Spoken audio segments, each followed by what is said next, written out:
pues voy a intentar compartir algo de lo que vivo y en la medida que os ayude, pues yo me daré por más que satisfecha. Y quiero agradeceros a todos vuestra presencia. Me siento, la verdad, que rodeada de tanta gente conocida y querida, pues eso, en familia y como en casa. Así que eso me ayuda a controlar mis nervios, que bueno, orar la vida desde los márgenes. La verdad que no me resistía a comenzar esta charla aproximándonos al concepto de vida. Será porque Pili ya os ha dicho que estudio biología y, bueno, pues la vida para mí es algo importante, ¿no? Igual que para todos vosotros, ¿no? Pero una primera reflexión es, ¿qué es la vida, no? Y vamos al diccionario de la Real Academia de la Lengua y nos da un montón de definiciones que van desde fuerza o actividad hasta energía, ser vivo, manera de estar en la vida, tiempo que transcurre, duración, cosa que produce placer. Bueno, hay un montón de cosas, incluso la vida eterna. Y no deja de ser paradójico que una cosa tan fundamental como es la vida sea algo tan difícil de definir. Y además se caigan esos errores que desde la escuela nos han prevenido, ¿no? Lo definido no tiene que estar en la definición, hay que ser precisos y omitir términos generalistas como cosa. Y, bueno, pues las definiciones de vida están llenas de esas cosas. Bueno, parece que para hablar de la vida muchas veces a lo que recurrimos es a la poesía, ¿no? Que es lo que, bueno, pues expresa con hondura lo que supone, ¿no? Bueno, en fin, que toda esta pequeña introducción no es más que para indicar que una realidad tan amplia como es la vida precisa de alguna acotación o al menos aproximarnos desde alguna perspectiva, sin pretensión, por supuesto, de agotarlo todo, ¿no? Imposible, ¿no? Y en este caso, pues la perspectiva desde la que vamos a mirar la vida y a orar la vida va a ser aquella que se desarrolla en un escenario muy particular, ¿no? Que son los márgenes. Y orar la vida desde ahí, al menos como yo lo entiendo, no es más ni menos que pasar por las entrañas todo lo que pasa, pero también lo que nos pasa en esos lugares que llamamos frontera, periferia, lugares de exclusión, y hacer como hace María, guardar todas las cosas meditándolas en el corazón, que al final es la sede de nuestros afectos y nuestras motivaciones más hondas. Y también es el lugar de nuestra intimidad con Dios, el corazón. Pues parecido a la definición de vida, pasa con la definición de márgenes. También es un concepto amplio. Hablamos a veces de periferias, hablamos, ¿no? Muchas de las que estáis aquí y de los que estáis aquí, seguro que conocéis esa obra de Meyer, Un judío marginal, acerca de Jesús histórico, ¿no? Y lo traigo aquí porque propone una definición de lo marginal, bueno, pues que a mí me encaja. Dice que la imagen espacial básica que hay detrás de la palabra marginal es súper simple. Una hoja de papel, ahí tenéis un folio, ¿no? Un grupo de personas reunidas en un lugar, una extensión geográfica. Todo eso tiene sus márgenes, sus bordes, sus extremos, sus límites exteriores, ¿no? Y sigue diciendo Meyer, lo corriente, lo común, lo usual, lo que está claro, lo que es más estable, lo que es más seguro, lo que está más acomodado,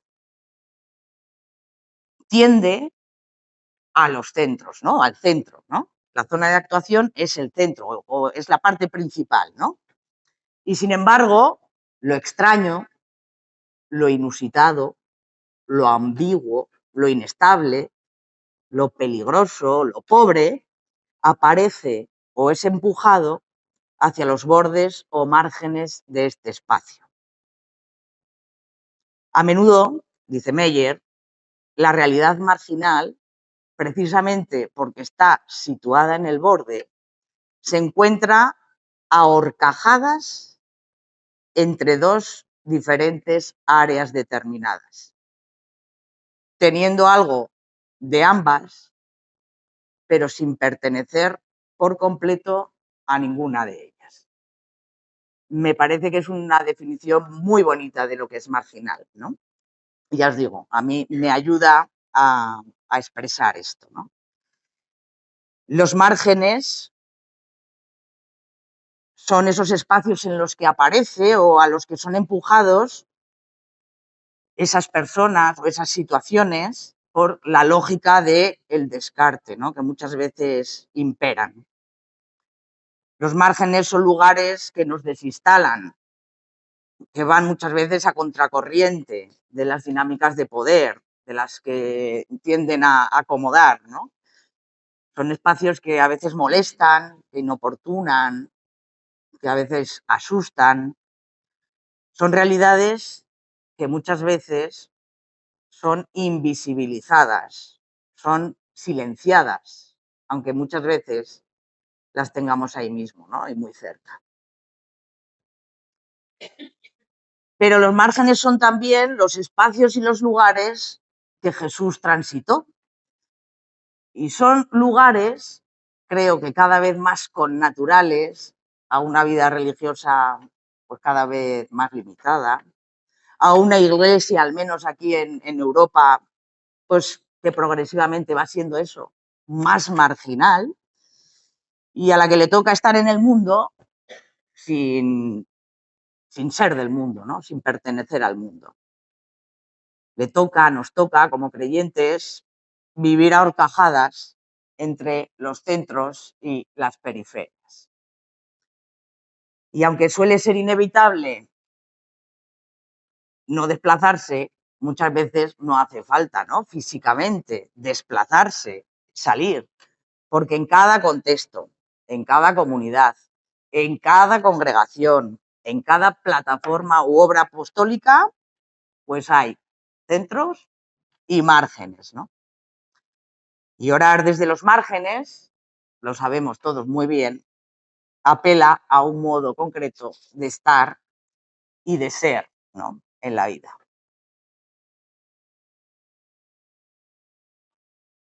No me quedaba tranquila con esta descripción de los márgenes y decía, me falta algo, ¿no? ¿A qué se parece un margen? Pues me venía esta otra metáfora, ¿no? Los márgenes son como los desiertos. Y también apelaba a un autor, ¿no? Gente que sabe mucho, ¿no? Y que bueno, pues ha planteado mucho, ¿no? Y en este caso es Gisbert Grensac, que en la espiritualidad del desierto, un libro que publicó en 2018, nos habla del desierto también en estos términos. Dice, un desierto es una tierra fría con un sol ardiente. La particularidad del desierto consiste precisamente en que reúne y mantiene juntos ambos extremos.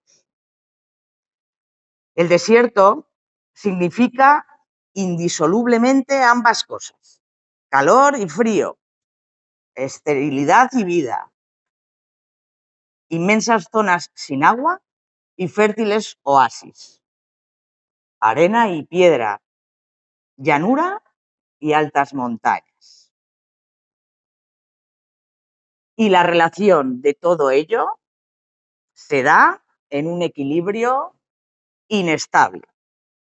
La vida y lo que da vida se defiende contra lo que amenaza y destruye la vida. Y así vemos que en los desiertos, ¿no? Contra el calor insoportable del día, ¿no? Aparece un descenso brutal, ¿no? A la noche, ¿no? Es un contraste. Tiene los desiertos esa doble polaridad, igual que los márgenes. Son lugares de vida y lugares de muerte.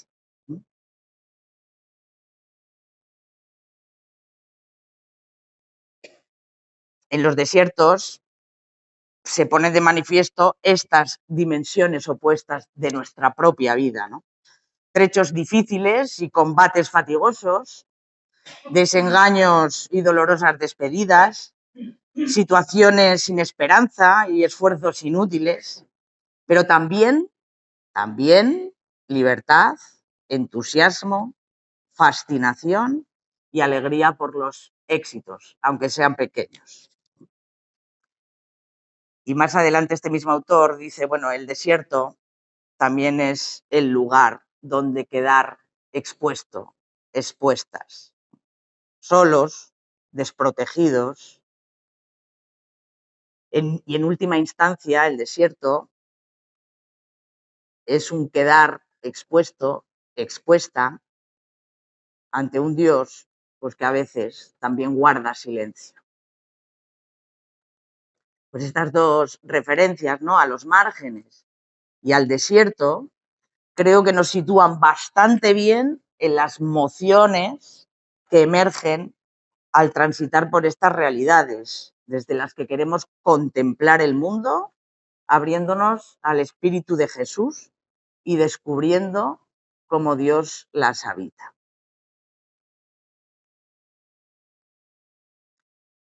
Y vuelvo otra vez a mi primera formación, la biología, ¿no? Hay dos movimientos que son imprescindibles en la vida y que tienen mucho que ver con la descripción que os he ido contando de los márgenes y del desierto.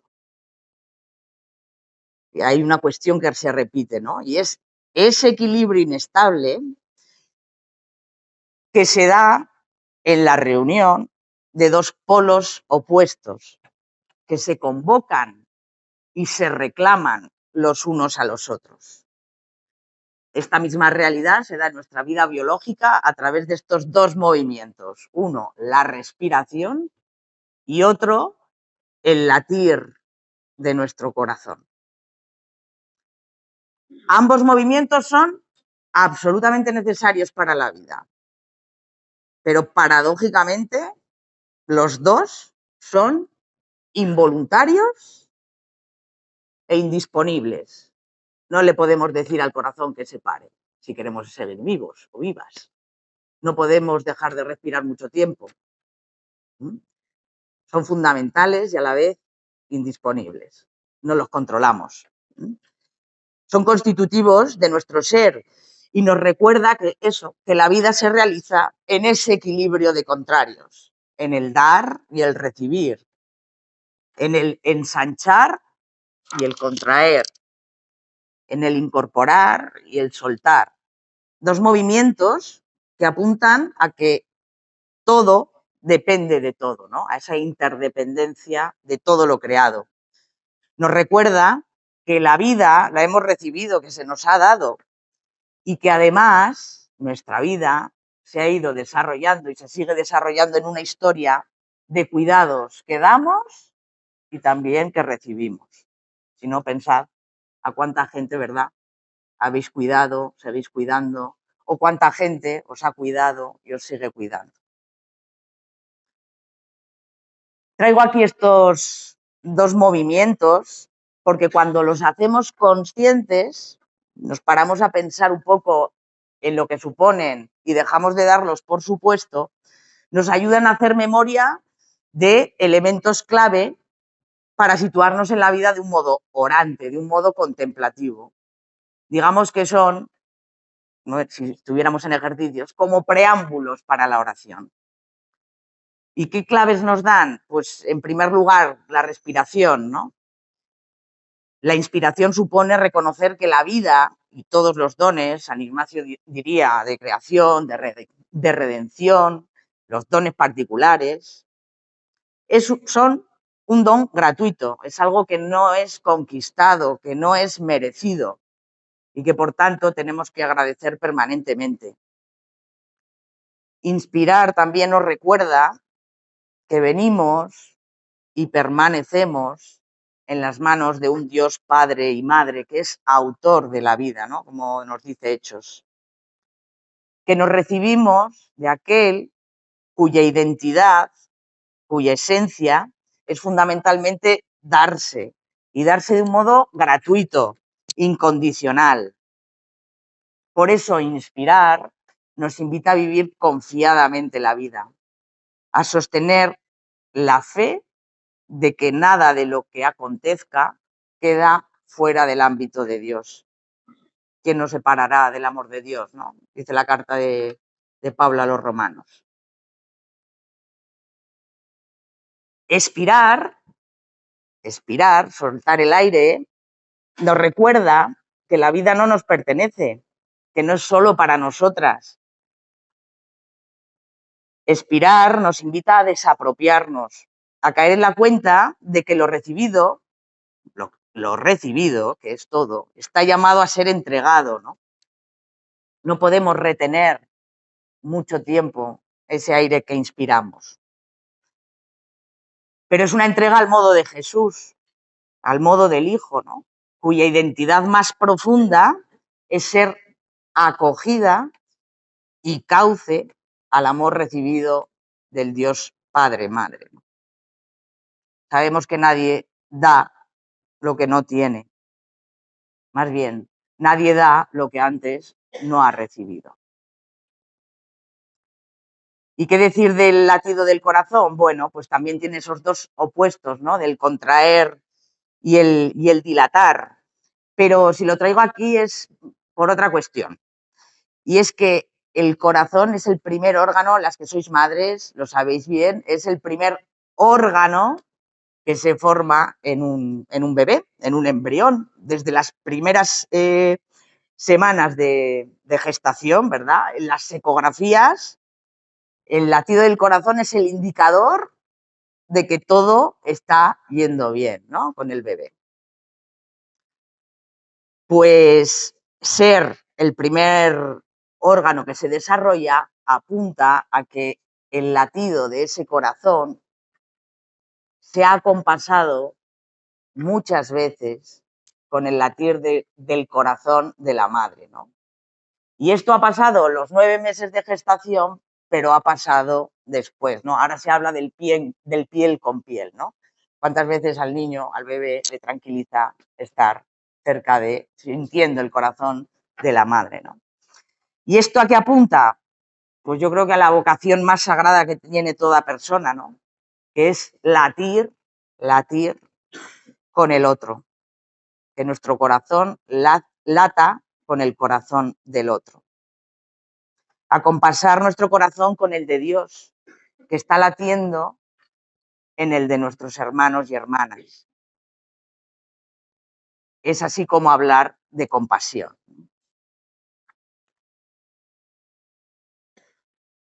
Bueno, estos preámbulos para entrar en materia, ¿no?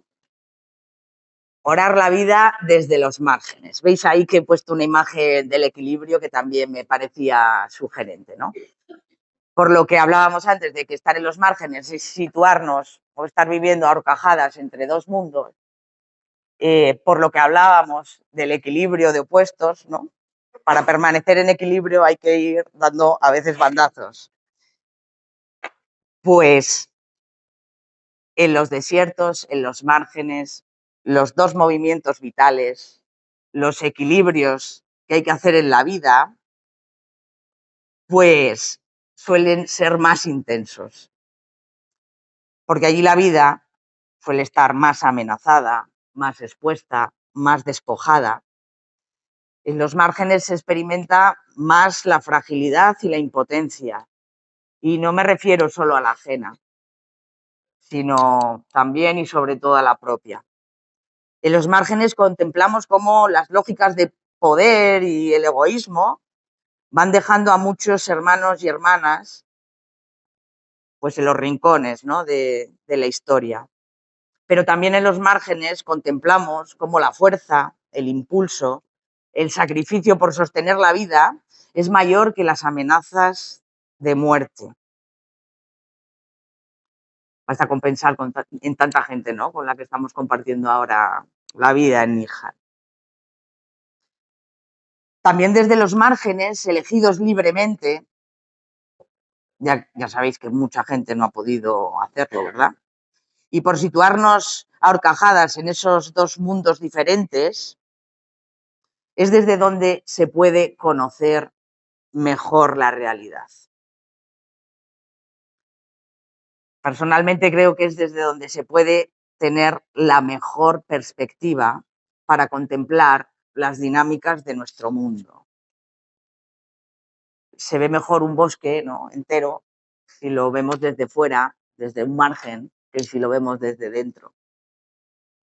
Y me parece que esto, situarse desde esta perspectiva, es una buenísima composición de lugar para traer la historia, diría Ignacio, que queremos contemplar.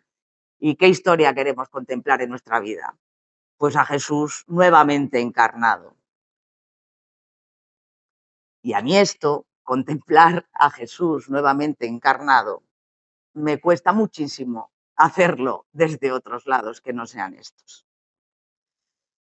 Y os comparto algo, pues eso, todavía más personal, ¿no? Siempre he pensado que mi atracción, porque es una atracción, ¿no? No es una cuestión de voluntad ni de puños. Mi atracción por los márgenes es más bien una debilidad. Siempre he pensado eso, una debilidad personal. Es verdad que en castellano hay una expresión de, ay, siento debilidad por esto, ¿no? Como que te atrae mucho. Pues es que me pasa algo así, siento debilidad por, ¿no? En los dos sentidos de esa palabra. Y es que mi experiencia de Dios, mi deseo de conocer internamente a Jesús y latir al ritmo de su corazón, pues para eso siempre he necesitado tocar, abrazar, ver, respirar desde abajo.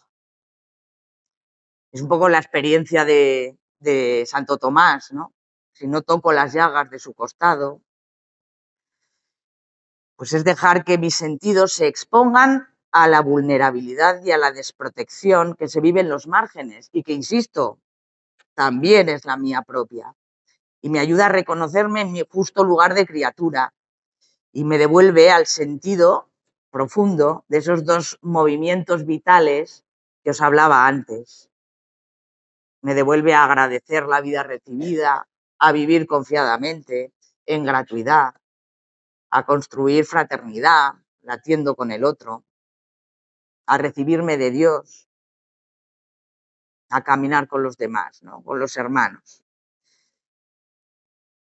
Orar la vida desde los márgenes es tal y como invita a pensar esta imagen, sostenerse en ese equilibrio dinámico e inestable. Y porque es algo que nos decía Pili, mira qué curioso, es la paradoja del reino. Ya, pero todavía no. Ese es el equilibrio fundamental. El desierto, los márgenes nos invitan a poner la energía y la atención en lo fundamental y a no despistarnos en lo que es accesorio, a concentrarnos en el paso siguiente, pero a no perder de vista el horizonte último, que es esa vida en plenitud, que es el reino y su justicia. Pero ese equilibrio inestable no quiere decir imparcialidad o desafección, ¿no? Más bien todo lo contrario. Supone danzar entre esos polos opuestos, entre lo que me amenaza la vida y lo que la defiende, entre la incertidumbre y la certeza del amor, entre la duda y la bendición. Hacer equilibrio entre la pasión, la muerte y la resurrección. Por tanto, no es un equilibrio ingenuo ni alocado. Recordaba esas palabras de Jesús, ¿no? Mirad que os envío como ovejas en medio de lobos. Sed cautos como serpientes y cándidos como palomas. Pues ahí tenemos que hacer esos equilibrios. Y por estas cosas, en ese equilibrio vivido en los márgenes, se puede sentir y apreciar, gustar y sentir, ¿no?, con mayor nitidez y probablemente con mayor lucidez algunas cosas que os voy a ir contando. Se podrían decir muchas más, vosotras podéis seguir la lista segurísimo. No siguen ningún orden estos puntos. Siguen el orden en el que, bueno, pues al final me han ido brotando. ¿Qué percibimos con mayor nitidez, mayor lucidez? ¿Qué sentimos y gustamos, ¿no? Con mayor intensidad en los márgenes? Pues lo primero, la propia persona y los compañeros. Es decir, por mucho que nos pertrechemos de cosas para atravesar desiertos o transitar por los márgenes, lo más importante es la persona, es lo que llevamos puesto, ¿no? Y ahí traía el texto del Evangelio, del envío de Jesús, ¿no? Los envió de dos en dos, les encargó que no llevaran nada para el camino más que un bastón. Marcos habla de bastón, creo que Mateo ni de bastón, ¿no? Ni pan, ni alforjas, ni dinero, ¿no? Al final, lo más importante es la persona y los compañeros, las compañeras, ¿no? Hay un poemilla que dice: caminar a solas es posible, pero el buen andariego sabe que el camino más importante es el de la vida y ese requiere siempre compañeros, ¿no? Y de hecho, si lo pensamos un poco, lo primero que hizo Jesús en la vida pública fue llamar a los que él quiso, ¿no? Estar acompañados. ¿Qué más se gusta y se siente con mayor intensidad en los márgenes? Pues el vigor de lo pequeño, ¿no? Dice Jesús en una de sus parábolas del reino: ¿a qué compara el reino de Dios? Pues se parece a la levadura, ¿no? Que una mujer toma y mezcla con 3 medidas de masa. Bueno, pues en los márgenes se percibe con mayor nitidez eso, ¿no? Que los pequeños gestos de cercanía, de interés, de cariño, pues obran el milagro del reino, ¿no? Todos queremos que nos miren bien, que nos traten bien, que nos reciban con una sonrisa, y con eso solo pues cambian muchas cosas, ¿no? Y especialmente cuando trabajamos con personas pues muy vapuleadas muchas veces, rechazadas, apartadas. Y hay algo que todavía cambia aún más en las personas, ¿no? Cuando perciben que nuestra actitud es desinteresada, ¿no? Porque lo importante es el otro, es la masa que fermenta, ¿no? No es la levadura.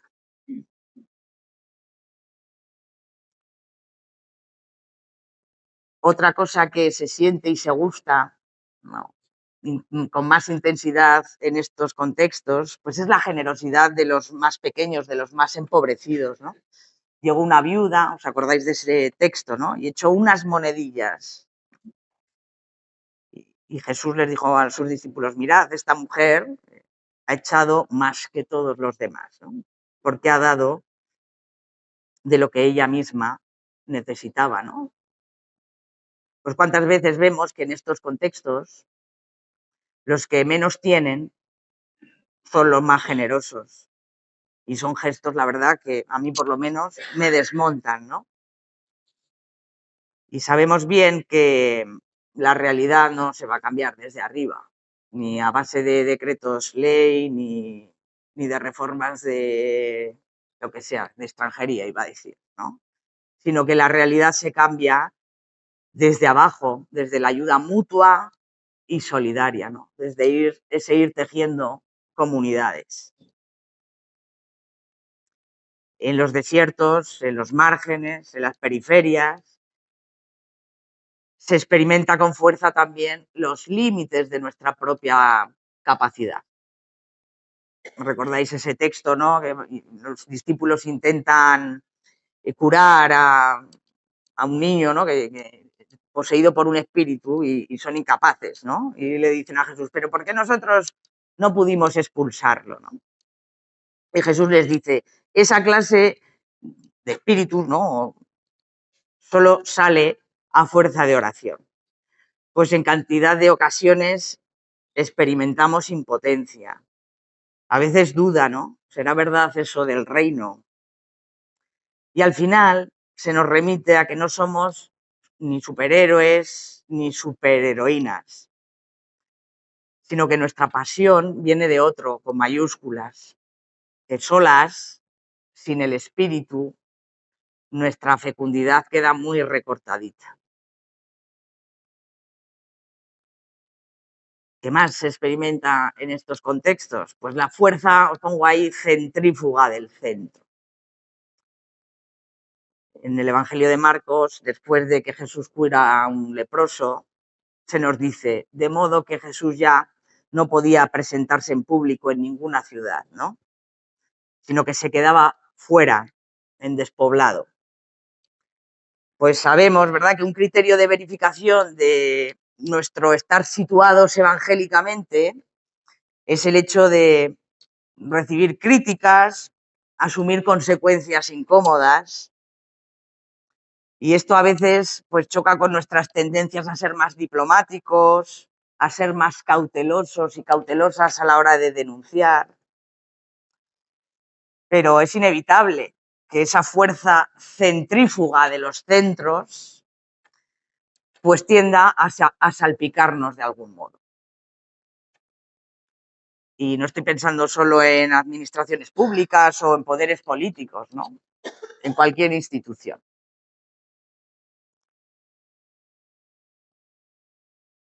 Que se siente y se experimenta y se gusta, ¿no?, de manera especial en estos contextos?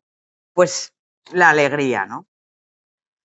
En una ocasión, dice el Evangelio según Lucas, con el júbilo del Espíritu Santo, dijo Jesús, te alabo Padre, Señor del cielo y de la tierra, porque ocultando estas cosas a los sabios y entendidos, se las diste a conocer a la gente sencilla. Y dichosos los ojos que ven lo que vosotros veis, ¿no? La dicha, la alegría. ¿Qué os voy a decir? Si transitar por los márgenes no es para nosotras una fuente de acción de gracias, de alegría honda, de experiencia del espíritu, de despliegue de nuestra capacidad de amar, pues mejor que nos volvamos al centro. Porque estamos llamadas a vivir la alegría del Evangelio o el Evangelio con alegría. ¿Cuántas veces sentimos que nos llena de ternura compartir la vida con gente sencilla? Y muchas veces digo, ay, si es que no me extraña que sean los preferidos de Jesús, ¿no? No os he dicho nada de esa imagen ahora que la veo.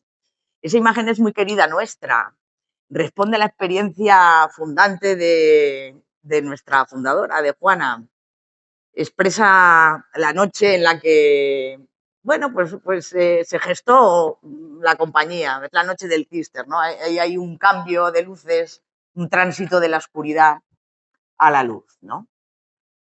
Me parecía que era una imagen bonita, ¿no?, para expresar estas emociones que sentimos al vivir aquí.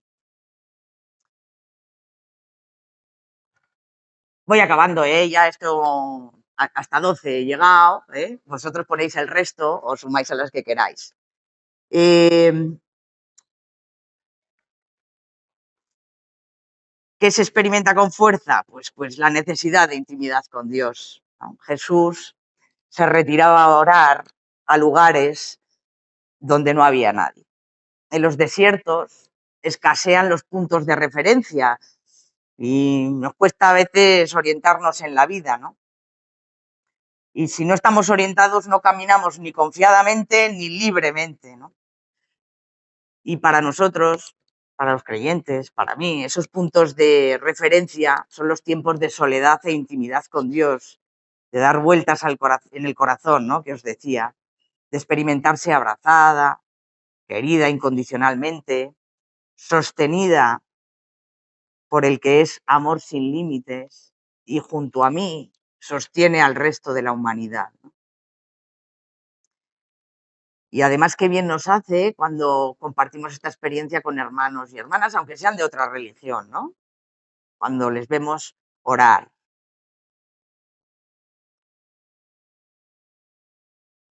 ¿Qué más? La tensión entre el desánimo y la esperanza. Aquí me acordaba de los discípulos de Maús, que estaban, después de la muerte de Jesús, se van súper afligidos, ¿no? Y bueno, y se encuentran con uno que camina con ellos y les comparte y les vuelcan todo su desánimo, ¿no?, y su decepción. pues cuántas veces sentimos que nuestros esfuerzos no sirven para cambiar nada, que es como si estuviéramos barriendo ese desierto, ¿no? Imposible. Pero sin embargo, en las distancias cortas se nos corrige esa miopía que tenemos, ¿no? Y en esa escucha atenta, en esas relaciones cercanas, pues acontecen los signos de vida y vamos reconociendo cómo nos arde el corazón. El sentido de la hospitalidad, siguiendo ese texto de Lucas, de los discípulos de Maús, ¿no? Al final, no te vayas, quédate, pasa, ¿no? Comparte la mesa. Y entró, ¿no? A quedarse con ellos y se sentó a la mesa y tomó pan y lo bendijo y lo partió y se lo dio, ¿no? Pues aquí se experimenta con más fuerza ese hacer comunidad, ese abrirse a la novedad del otro y no solo al acoger al otro, sino al dejarse acoger a la mesa, a la vida. Esta dimensión comunitaria hace tiempo que siento que es uno de los aportes que la vida religiosa puede hacer a nuestro mundo. Y es cierto que no es exclusiva de la vida religiosa, pero creo que sí que es una seña de identidad, ¿no? Pero bueno, en cualquier caso, nuestro mundo, y especialmente los lugares más amenazados, son los que más necesitan el cuidado, el tejer relaciones, el mantener y establecer vínculos.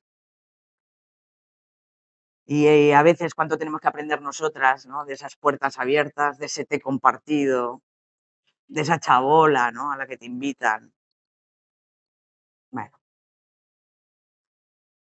que aprendemos la desproporción y la desmesura del amor. Y me venía aquí el texto también del Evangelio de Marcos, ¿no? De aquella mujer que quebró un frasco y se lo derramó en la cabeza a Jesús. ¡Qué escándalo!, ¿no? Pues a veces esto es escandaloso, ¿no? Vivir lo que nos toca vivir, ¿no? Hay un poema que me gusta mucho y mis compañeros del SJM ya lo saben porque alguna vez lo hemos rezado allí, ¿no? Y dice, es absurdo, dice la razón. Es lo que es, dice el amor. Es una desgracia, dice el cálculo. No es sino dolor, dice el miedo. Es inútil, dice la cabeza. Es lo que es, dice el amor. Es ridículo, dice el orgullo. Es insensato, dice la razón. Es imposible, dice la experiencia. Es lo que es, dice el amor. Esto es lo que decían de Jesús, ¿no? Escándalo, ¿cómo es? Escándalo para los judíos y locura para los gentiles, ¿no? Pues es esto, es amor. La apertura a la sorpresa. Resulta que va María Magdalena después de la muerte de Jesús y va buscando a Jesús, y se encuentra con el hortelano, ¿no? El que creía que era hortelano. Si tú te lo has llevado, dime dónde lo has puesto, ¿no? Para ir a buscarlo. Y el hortelano, que resulta que Jesús le dice, María, pues al hacer referencia a Meyer, ¿no? Hablando de los márgenes, decía que los márgenes son los lugares de lo inesperado. Pues esta sorpresa inesperada, ¿no? De que Dios acontece, pues cuando menos te lo piensas, ¿no? Sale a nuestro encuentro y va sembrando en nosotras emociones de alegría, de paz, de mucha ternura. Y lo último que os traigo aquí y que tiene que ver con algo que os compartía, es que en los márgenes descubrimos el rostro del Hijo de Dios. Al ver el terremoto y lo que sucedía, el centurión y la tropa que custodiaban a Jesús decían muy espantados, realmente este era Hijo de Dios. Pues es en las heridas de la humanidad, que son las nuestras propias, donde descubrimos el rostro del Hijo de Dios, el rostro que se hizo amor hasta el extremo. El que resucitado cruza una y otra vez toda periferia, nos rescata de la muerte y nos conduce a la vida. Me parece que ese icono que os he traído ahí es muy expresivo de eso. Un Jesús resucitado que porta las marcas, ¿no?, de las heridas, ¿no?, que se abaja para rescatarnos, ¿no?, para acompañarnos a una vida en plenitud, atravesando, fijaos qué fronteras, ¿no? Yo creo que es la mayor frontera, la de la muerte. Bueno, pues hasta aquí mi compartir.